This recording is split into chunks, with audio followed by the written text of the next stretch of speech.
மயில் வந்து ரோட்ல மயக்கம் போட்டு விழுறாங்க. அதை பார்த்துட்டு வந்து ராஜியும் கோமதியும் வந்து பிடிக்கிறாங்க. என்னடி இவ வந்து மயக்கம் போட்டு விழுந்திருக்கா அப்படின்ற மாதிரி பதத்தோட பேசிட்டு இருக்காங்க. இன்னைக்கு செம ட்விஸ்டா இருக்க போகுது. வாங்க கதைக்குள்ள போயிடலாம். அதுக்கு முன்னாடி நம்ம சேனலை சப்ஸ்கிரைப் பண்ணிக்கோங்க. ஸ்டார்டிங்ல வந்து என்ன காமிக்கிறாங்கன்னா, பாண்டியன் வந்து வீட்டுல வந்து பேசிட்டு இருக்காங்க.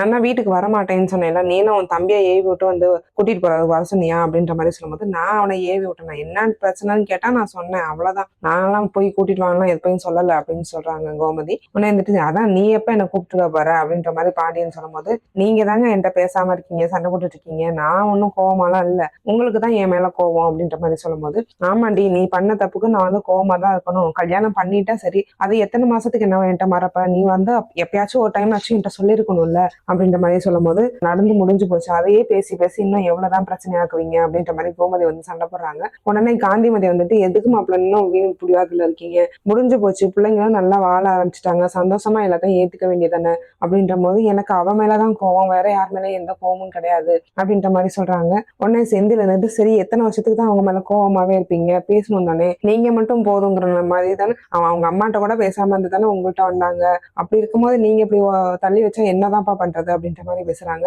நான் அவள்கிட்ட பேசிட்டு இருக்கேன், நீங்க யாரும் என்கிட்ட பேசுற தகுதியே கிடையாது, ஆளாளுக்கு என்னமோ கொம்பு முளைச்ச மாதிரி ஆளாளுக்கு பேசிட்டு இருக்கீங்க அப்படின்ற மாதிரி வந்து செந்தில் கதிர் எல்லாத்தையுமே வந்து பிடிச்சி திட்டுறாங்க.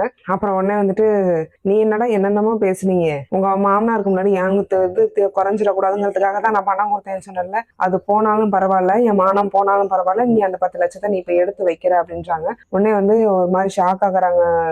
என்னப்பா அப்படின்ற மாதிரி சொல்லும் போது, ஆமா நீங்க உங்க 2 பேத்துக்கும் நான் வந்து அமௌண்ட் கொடுத்துருக்கேன், நீங்க அந்த அமௌண்ட் இந்த 2 மாசத்துல எடுத்து வைக்கிறீங்க அப்படின்னு சொல்லும் போது, மீனா வந்து சொல்றாங்க, என்னமாமா அவங்கதான் ஏதோ புரியாம பேசிட்டு இருக்காங்கன்னா நீங்களும் அப்படி பண்றீங்க அப்படின்னு சொல்லும்போது, நீ பேசாதப்பா, நீ இதுல வராதப்பா அப்படின்ற மாதிரி மீனா வந்து பிடிச்சி திட்டிடுறாங்க. உடனே இருந்துகிட்டு இப்ப கோமதி வந்து சொல்றாங்க, என்ன இது சின்ன பிள்ளை மாதிரி பணம் கொடுத்தேன், பணத்தை எடுத்து வை அப்படின்னு பேசிட்டு இருக்கீங்க அப்படின்ற மாதிரி சண்டை போடும்போது, ஆமா அவனுங்களும் பேசினாங்கல்ல, அவனுங்க பேசும்போது யாருமே வாயை திறக்கல, இப்ப நான் பேசும்போது மட்டும் வரீங்களா அப்படின்ற மாதிரி கோவமா பாண்டியன் வந்து திட்டுறாங்க. இந்த சீன் வந்து இங்கேயே கட் ஆகுது. இந்த பக்கம் வந்து தங்கமயில காமிக்கிறாங்க. தங்கமயில் வந்து வேலைக்கு போயிட்டு வந்துட்டு இருக்காங்க. அந்த டைம்ல வந்து ஒரு மாதிரி மயக்கம் வர மாதிரியே இருக்கு.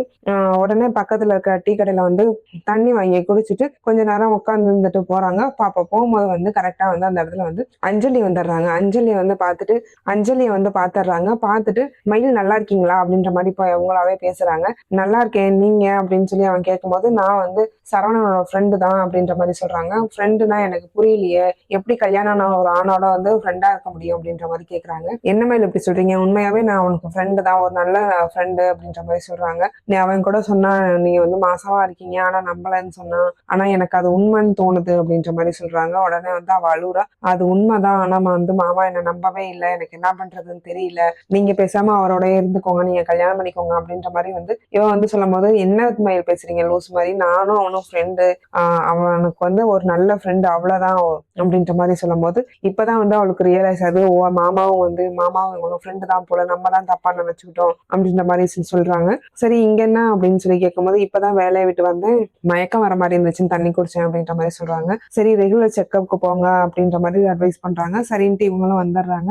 வீட்டுக்கு வந்துட்டு அவங்க அம்மாட்ட வந்து, நாளைக்கு காலையில டாக்டரை பார்க்க போகணுமா அப்படின்ற மாதிரி சொல்றாங்க. எதுக்கடி இப்ப ஒண்ணுமே 5ஆம் மாசம் செக்அப்க்கு போனா போதாதா அப்படின்ற மாதிரி சொல்லும் போது, இல்லம்மா எனக்கு ஒரு மாதிரி மயக்கம் வர மாதிரி எல்லாம் இருக்குது அப்படின்னு வந்து சொல்றாங்க. அதெல்லாம் எப்போதும் நார்மலா எல்லா பிள்ளைங்களுக்கும் இருக்கிறதுதான், நீ என்னமோ புதுசா பிள்ளை பெற்றுக்கிற மாதிரி ஓவரா தான் பண்ற அப்படின்ற மாதிரி சொல்றாங்க. நீ வரேன்னா வரேன்னு சொல்லு, இல்ல என்னால வர முடியலன்னா வர முடியாதுன்னு சொல்லிட்டு போமா, எதுக்கு தேவையில்லாம பேசிட்டு இருக்க அப்படின்ற மாதிரி வந்து மயில் திட்டிட்டு விட்டுறாங்க.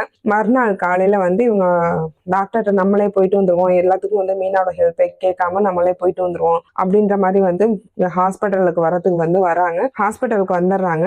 ஹாஸ்பிட்டலுக்கு வரதுக்காக வந்துட்டு இருக்காங்க. அந்த டைம்ல வந்து ராஜியும் கோமதியும் வந்து அந்த சைடு வராங்க. வரும்போது வந்து வெயில் தாங்காம வந்து மயக்கம் போட்டு விழுந்துடுறாங்க. விழுந்ததை பார்த்த ராஜி வந்து, யாரோ விழுறாங்க, வாங்கத்தை போய் பார்ப்போம் அப்படின்னு சொல்லி போய் தூக்க போறாங்க. தூக்குன்னு பார்த்தா இந்த மயிலா இருக்காங்க. என்னடி இவ்வளவு போய் பிடிச்சிருக்கு, இவ்வளவு முதல்ல ஊறி நான் வா போவோம், வேற யாராச்சும் சொல்லிட்டு வா போவோம் அப்படின்ற மாதிரி வந்து கோமதி வந்து சொல்றாங்க. என்னத்தை அப்படி பேசுறீங்க, அக்கா மயக்கம் போட்டு விழுந்திருக்காங்க, என்னன்னு 3வது மனுஷியா இருந்தா கூட நம்ம ஹெல்ப் பண்ணுவோம், வாங்க அப்படின்ற மாதிரி சொல்லும்போது, அதெல்லாம் ஒண்ணு வேணாம், அவ பண்ண வேலைக்கு இதெல்லாம் நம்ம செய்யணும்னு அவசியம் ஒண்ணும் கிடையாது, வா போவோம் அப்படின்ற மாதிரி சொல்றாங்க. இல்ல இருங்கத்த போய் என்னன்னு பார்த்துட்டு மட்டும் போவோம், ஹாஸ்பிட்டல்னாச்சும் அட்மிட் பண்ணிட்டு போயிருவோம், அவங்க கண் முழிக்கிறதுக்கு முன்னாடினாச்சும் நம்ம போயிருவோம் அப்படின்ற மாதிரி சொல்றாங்க. சரின்ட்டு தண்ணி தெளிச்சு பார்த்தாலும் அவ எந்திரிக்கவே இல்லை. உடனே ஆட்டோ புடிச்சு வந்து ஹாஸ்பிட்டல் கூட்டிட்டு போறாங்க. ராஜி வந்து ரொம்ப பயமா இருக்கு, என்னத்த தண்ணி தெளிச்சுமே எலும்பல, என்னத்த பண்றது அப்படின்ற மாதிரி சொல்லிட்டே இருக்கும்போது போது ஏன் நீ கொஞ்சம் அமைதியா இருடி, என்னமோ ஓவரா சீன் போடுற அப்படின்ற மாதிரி வந்து கோமதி திட்டுறாங்க. சரி ஹாஸ்பிட்டல்ல போய் பார்க்கும்போது இவங்க உங்களுக்கு என்ன வேணும் அப்படின்னு சொல்லி வந்து டாக்டர் வந்து கேக்குறாங்க. இவங்க வந்து எனக்கு அக்கா தான் வேணும் அப்படின்னு சொல்லும் போது என்னோட கோ சிஸ்டர் தான் அப்படின்னு சொல்றாங்க. அப்ப இவங்க அப்படின்னு சொல்லும்போது இவங்க என் மாமியார் அப்படின்னு சொல்றாங்க. இப்ப பாட்டி ஆக போறீங்க, மருமகளை ஒழுங்கா பாத்துக்க மாட்டேங்கிறீங்களா அப்படின்ற மாதிரி டாக்டர் திட்டுறாங்க. உடனே வந்து என்ன சொல்றீங்க அப்படின்னு வந்து கேட்கும்போது ஆமா அவங்க மாசமா இருக்காங்க, ஆனா ரொம்ப வீக்கா இருக்காங்க, அதனாலதான் மயக்கம் போட்டு விழுந்துட்டு இருக்காங்க, ஒழுங்கா பாத்துக்கோங்க, இல்லாட்டி வந்து குழந்தைக்கோ கூட பிரச்சனை ஆகிறதுக்கு வாய்ப்பு இருக்கு அப்படின்ற மாதிரி சொல்றாங்க. இல்ல எனக்கு புரியல, உண்மையாவே மாசமா இருக்கலாம் அப்படின்னு வந்து கேட்கும்போது ஆமா இவங்க உண்மையாவே மாசமா தான் இருக்காங்க, ஆனா வந்து ரொம்ப வீக்கா இருக்காங்க, சரியான சாப்பாடு எடுத்துக்கல போல, ஒழுங்கா வந்து வேலை பார்க்காம கொஞ்சம் ரெஸ்ட் பெட் ரெஸ்ட் எடுக்க சொல்லுங்க, அப்படி எடுத்தா மட்டும்தான் வந்து குழந்தைக்கும் எந்த ஒரு பாதிப்பும் இல்லாம அவங்கள வந்து காப்பாற்ற முடியும் அப்படின்ற மாதிரி சொல்லும்போது ரெண்டு பேத்துக்குமே ஷாக் ஆகுது. இவன் என்ன இப்ப எந்த உண்மையுமே நம்மகிட்ட சொல்லாமே இருக்கா, ஏன் குழந்தை விஷயம்னு சொன்னா கூட நான் அவளை ஏத்துக்க மாட்டேன் நீ நினைச்சிட்டாளா அப்படின்ற மாதிரி சொல்லிட்டு உடனே மீனாவுக்கு வந்து ஃபோன் பண்றாங்க. மீனா நீ இந்த ஹாஸ்பிட்டலுக்கு வா அப்படின்னு சொல்லும்போது ஏன் தான் என்னாச்சு, யாருக்கு என்னாச்சு அப்படின்னு சொல்லி கேட்கும்போது நீ முதல்ல வா நான் அப்புறம் சொல்றேன் அப்படின்ற மாதிரி சொல்லி சண்டை போடுறாங்க. இந்த வரேன் இருங்கட்ட அப்படின்ற சொல்லிட்டு மீனா வந்து வராங்க. அந்த கரெக்டா மீனா வரதுக்கும் மழை முழிக்கிறதுக்கும் வந்து கரெக்டா இருக்கு. என்னாச்சுக்கா, என்னக்கா பண்றீங்க அப்படின்ற மாதிரி சொல்லும்போது இல்ல மீனா ஹாஸ்பிட்டல் வரதுக்கு தான் வந்தேன், மயக்கம் போட்டு விழுந்துட்டேன், யாரோ கொண்டாந்து வந்து சேர்த்திருக்காங்க, நீ தானா மீனா அப்படின்ற மாதிரி கேட்கும்போது நான் இல்லக்கா, எனக்கு வந்து இப்பதான் அத்தை ஃபோன் பண்ணி இந்த ஹாஸ்பிட்டலுக்கு வர சொன்னாங்க, உங்களுக்கு தானு எனக்கு எதுவும் தெரியலக்கா அப்படின்ற மாதிரி சொல்லும்போது எனக்கும் தெரியல மீனா யார் வந்து சேர்த்தாங்கன்னு அப்படின்னு சொல்லும்போது ஏன்க்கா ஹாஸ்பிட்டல் போகும்போது எனக்கு கூப்பிடுங்கன்னு நான் தான் சொன்னேன்ல, நீங்க ஏன் வந்திருக்கீங்க தனியா அப்படின்ற மாதிரி கேக்குறாங்க. இல்ல மீனா எத்தனை வாட்டி தான் உன்கிட்ட ஹெல்ப் கேட்கறது, அதுக்காக தான் எனக்கு ஒரு மாதிரியா இருந்துச்சுட்டு நானே வரலான்ட்டு வந்தேன் அப்படின்னு சொல்றாங்க. சரி என்கிட்டதான் கூப்பிடல, கூட உங்க அம்மா இருந்தாங்களா, உங்க அம்மாவனாச்சும் கூட்டிட்டு வந்திருக்க வேண்டியதானே அப்படின்னு வந்து கேட்கும்போது நான் கேட்டேன் மீனா, ஆனா வந்து அது ஓவரா பேசினாங்க, அதனால நானும் விட்டுட்டேன், ஒன்னும் கேட்கல அப்படின்ற மாதிரி சொல்றாங்க. சரி இருங்கக்கா, அத்தை எனக்கு தான் ஃபோன் பண்ணி வர சொன்னாங்க, அத்தை தானான்னு கேட்டுக்கிறேன் அப்படின்னு சொல்லிட்டு உடனே அவங்க அம்மா அத்தைக்கு ஃபோன் பண்ணா எங்கத்த இருக்கீங்க, நான் ஹாஸ்பிட்டலுக்கு வந்துட்டேன் அப்படின்ற மாதிரி சொல்றாங்க. இருடி நானும் வரேன் அப்படின்னு சொல்லிட்டு ராஜியும் கோமதி வந்து இதுதான் உண்மையா, இதை பேசுறதுக்கு தான் எனக்கு அன்னைக்கு கோயிலுக்கு வர சொன்னியா அப்படின்ற மாதிரி சொல்றாங்க. ஆமா அந்த அக்கா மாசமா இருக்கு, அது உண்மைதான், அது பேசுறதுக்காக தான் வந்து வர சொன்னேன், ஆனா அக்காவோட அம்மா வந்ததுனால ஏதோ நடந்து போச்சு அப்படின்ற மாதிரி சொல்றாங்க. ஏண்டி உனக்கு வந்து இந்த இதை கூட என்கிட்ட சொல்லணும்னு உனக்கு தோணலையாடி அப்படின்ற மாதிரி மயில வந்து கேட்கும் போது இல்லத்த இது வந்து உங்க வீட்டு வாரிசே இல்லைன்னு உங்க பிள்ளையே சொல்லும் போது நான் எப்படி இது வந்து உங்க வீட்டு வாரிசான்னு வந்து சொல்ல முடியும் அப்படின்ற மாதிரி சொல்றாங்க. உடனே வந்துட்டு என்னடி சொல்ற அப்படின்னு சொல்லி கோமதி கேட்கும் போது ஆமாந்த நான் வந்து உங்க பிள்ளைகிட்ட சொன்னேன், அவர் வந்து இது வந்து என் வாரிசே கிடையாது, நீ வந்து என்னை ஏமாத்துறேன்னு சொல்லிட்டு என்னை விட்டுட்டு போயிட்டாரு, இதுக்கப்புறமும் நான் எதுக்கு தான் இதெல்லாம் சொல்லணும் அப்படின்ற மாதிரி சொல்லும் போது அவனுக்கு என்ன கிறுக்கு பிடிச்சிக்கிச்சா, அவங்க அப்பனோட சேர்ந்து பைத்தியமா தெரியறான் போல, ஒரு பொண்ணு எவ்வளவு பெரிய வார்த்தை சொல்லியிருக்கான் அப்படின்ற மாதிரி வந்து கோமதி வந்து ரொம்ப கோவப்படுறாங்க. சரி நல்லா சாப்பிடு, நல்லா ரெஸ்ட் எடு அப்படின்ற மாதிரி சொல்லும் போது எப்படிதான் ரெஸ்ட் எடுக்கிறது, என்னோட பிள்ளைய வந்து நான் வளர்க்கணும்ல, அதுக்காக நான் வேலைக்கு போய் தானே ஆகணும் அப்படின்ற மாதிரி சொல்லிட்டு இருக்கும்போது வந்து டாக்டர் வந்துடுறாங்க. இல்ல மயிலு நீங்க இன்னுமே அடிக்கடி வேலைக்கு போக கூடாது, அதிக வேலை செய்யக்கூடாது, ஃபுல் ரெஸ்ட் எடுக்கணும், இல்லாட்டி குழந்தைக்கு உயிருக்கு பாதிப்பு வரதுக்கு வாய்ப்பு இருக்கு அப்படின்ற மாதிரி சொல்லும் போது மயில் வந்து அழுறாங்க. என்னால வந்து என் குழந்தையும் காப்பாற்ற முடியாத அளவுக்கு இருக்கு அப்படின்னு சொல்லி அழுதுட்டு இருக்கும் போது நீ வீட்டுக்கு போ, நான் ஒரு நல்ல முடிவு பண்ணிக்கிட்டு நான் வரேன் அப்படின்ற மாதிரி வந்து கோமதி வந்து சொல்லிட்டு எங்க வீட்டுக்கு வந்து வராங்க.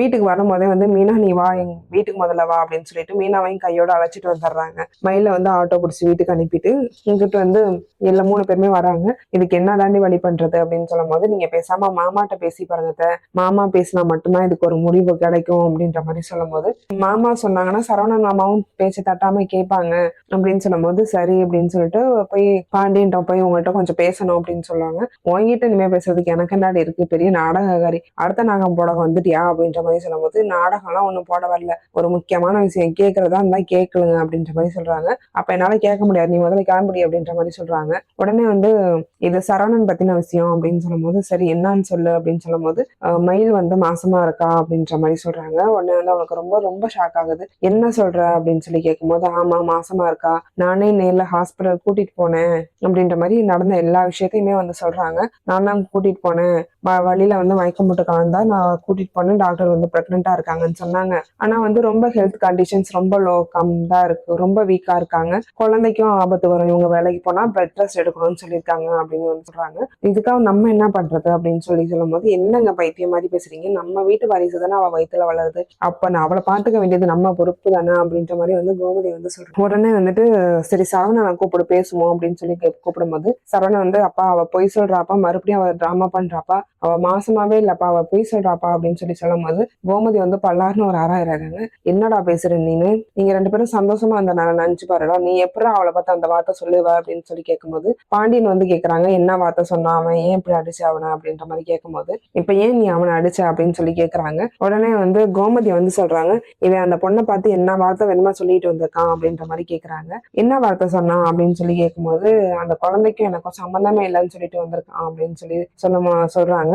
உடனே வந்து பாண்டியன் வந்து சரவணன் வந்து ஒன்னதான் நான் நல்லா வளர்த்தேன்னு நினைச்சேன், உன் வளர்ப்பும் இப்படி தப்பா பண்ணி போயிடுச்சேடா அப்படின்னு சொல்லி அழுகுறாங்க. கண்ணை தலையில அடிச்சுட்டு அழுகுறாங்க. உடனே வந்துட்டு இல்லப்பா நான் தெரியாம பேசிட்டேன்ப்பா, நான் ஏதோ ஒரு கோவத்துலதான்ப்பா அந்த வார்த்தை சொன்னேன் அப்படின்ற மாதிரி வந்து சரவணன் சொல்றாங்க. அப்போ அது உன் புள்ள தானடா அப்படின்னு சொல்லி கேட்கும்போது, ஏன் அவ மாசமா இருந்தா அது என் புள்ளதான்ப்பா அப்படின்ற மாதிரி சொல்றாங்க. அவ மாசமா தான்டா இருக்கா, நான் தான் போய் செக் பண்ணிட்டு வந்தேன், டாக்டர் வந்து சொன்னாங்க அப்படின்ற மாதிரி சொல்றாங்க போது சரவணன் வந்து ரொம்ப ஷாக் ஆகுறாங்க. நானே போய் மயில கூட்டிட்டு வரேன் அப்படின்னு வந்து சொல்றாங்க. இல்ல நானும் அப்பாவும் போய் சேர்ந்து கூட்டிட்டு வரோம், நீ ஒன்னும் வர வேணாம் அப்படின்ற மாதிரி சொல்லிடுறாங்க. சரிப்பா அப்படின்னு சொல்லிட்டு இவங்களும் விட்டுறாங்க. இங்க வந்து மயில் வீட்டுக்கு வர்றாங்க. ஆனா பாக்கியம் வந்து அசிங்கப்படுத்த போறாங்க. இதுதான் வந்து அடுத்த நடக்க போற கதைக்களமா இருக்கும். அதுக்கு நம்ம சேனலை சப்ஸ்கிரைப் பண்ணி போங்க, தொடர்ந்து பார்க்கலாம்.